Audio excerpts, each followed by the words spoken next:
ISKCON और पुरी के जगन्नाथ मंदिर प्रशासन के बीच ठन गई है। विवाद रथ यात्रा को लेकर हो रहा है। जगन्नाथ मंदिर प्रशासन का आरोप है कि इस्कॉन शास्त्रों और परंपराओं के खिलाफ जा रहा है, धार्मिक परंपराओं को किसी इवेंट की तरह इस्तेमाल कर रहा है। जगन्नाथ मंदिर प्रशासन पहले भी इसे लेकर इस्कॉन को चेतावनी दे चुका है, लेकिन इस बार मामला थोड़ा ज्यादा सीरियस है। जगन्नाथ मंदिर प्रशासन ने आखिरी चेतावनी देते हुए कहा है कि अब अगर इस्कॉन रथ यात्रा को किसी भी अनियमित तिथि पर निकालेगा तो कानूनी कार्रवाई की जाएगी। क्या है पूरा मामला? आखिरकार रथ यात्रा को लेकर इस्कॉन और जगन्नाथ मंदिर प्रशासन क्यों आमने सामने आ गए हैं? तिथियों और धार्मिक परंपराओं को लेकर क्या विवाद हो रहा है और इस पर दोनों पक्षों का क्या कहना है, दोनों पक्षों ने क्या दलील दी है, सब कुछ जानते हैं इस वीडियो में। हेलो, मैं हिमांशु हूं और आप देख रहे हैं खबर गांव। वैसे तो रथ यात्रा को लेकर इस्कॉन और जगन्नाथ मंदिर प्रशासन के बीच विवाद दशकों से चला आ रहा है, लेकिन अगर ऑफिशियल तरीके से बात करें तो यह विवाद साल 2021 से शुरू हुआ है।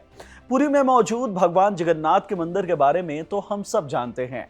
12वीं सदी में बना यह भारत के सबसे प्राचीन मंदिरों में से एक मंदिर है।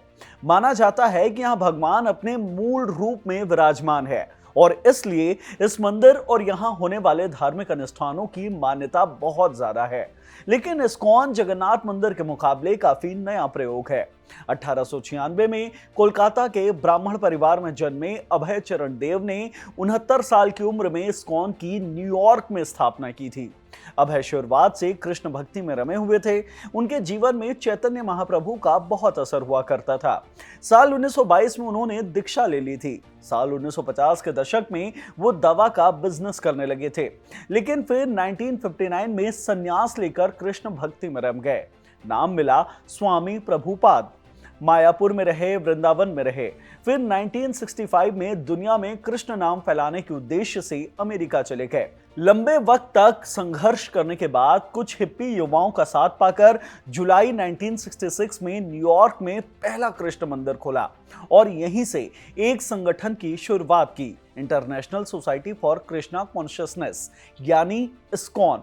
धीरे धीरे यह संगठन देश विदेश तक फैलता गया और आज इस्कॉन के दुनिया भर में 100 से ज्यादा कृष्ण मंदिर मौजूद है। माना जाता है कि न सिर्फ विदेशों में बल्कि देश के अंदर भी युवाओं में कृष्ण भक्ति को फैलाने के लिए इस्कॉन का बहुत बड़ा योगदान है।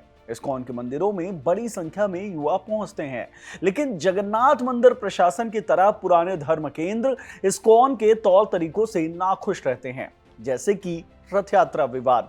जगन्नाथ मंदिर प्रशासन का आरोप है कि इस्कॉन तिथि या शास्त्रों में दी गई परंपराओं के विपरीत अपने धार्मिक अनुष्ठान करता आया है। आए दिन वो भगवान जगन्नाथ की रथ यात्रा या स्नान यात्रा निकालता रहता है, मानो कोई इवेंट कर रहा हो।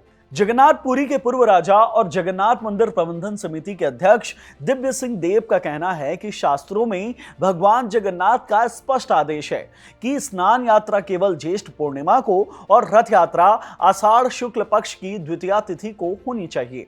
इसलिए भगवान जगन्नाथ, उनके भाई बलभद्र और बहन सुभद्रा को सिर्फ इसी दिन उनके गर्भगृह से बाहर निकाला जाना चाहिए। लेकिन मनमाने ढंग से इन यात्राओं का आयोजन करना शास्त्रों और परंपराओं का उल्लंघन है। जगन्नाथ मंदिर प्रशासन का कहना है कि जैसे होली, दीपावली, जन्माष्टमी जैसे त्योहार भी अपने निर्धारित तिथियों पर ही मनाए जाते हैं, वैसे इस्कॉन क्यों निर्धारित तिथियों पर रथ यात्रा नहीं निकालता? बार बार रथ यात्रा निकालने का तो क्या है? एसएमएस पर इस्कॉन का क्या जवाब आया या इस्कॉन ने अब तक इसे लेकर क्या कदम उठाए हैं, वो जान लेते हैं। इस्कॉन की दी गई जानकारी के मुताबिक साल 2025 के सितंबर महीने तक यानी पिछले 9 महीनों में इस्कॉन भारत के अलग अलग मंदिरों से 40 स्नान यात्रा निकाल चुका है, जबकि दुनिया भर के 68 मंदिरों में अलग अलग रथ यात्रा भी निकाल चुका है। और ये सभी यात्राएं जगन्नाथपुरी प्रशासन के मुताबिक शास्त्रों में बताए गए तिथि के दिन नहीं हुए हैं। इस्कॉन अपने स्तर पर अलग अलग तारीखों पर स्नान यात्रा और रथ यात्रा निकालता रहता है। इस्कॉन के इसी रवैये को लेकर विवाद हो रहा है। जुलाई 2021 से ही ये मामला चल रहा है। कई बार इस्कॉन के सामने इन रथ यात्राओं को लेकर आपत्ति दर्ज की जा चुकी है। ऐसे में 21 जुलाई 2021 में मुंबई में इस्कॉन की गवर्निंग काउंसिल ने यह फैसला लिया था कि अब भारत में होने वाले सभी रथ यात्रा सिर्फ शास्त्रों और परंपराओं के मुताबिक ही आयोजित किए जाएंगे।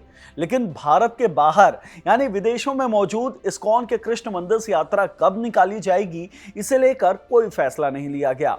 कहा गया कि पश्चिम बंगाल के मायापुर में मौजूद इस्कॉन का इंटरनेशनल हेडक्वार्टर ही इस पर फैसला लेगा।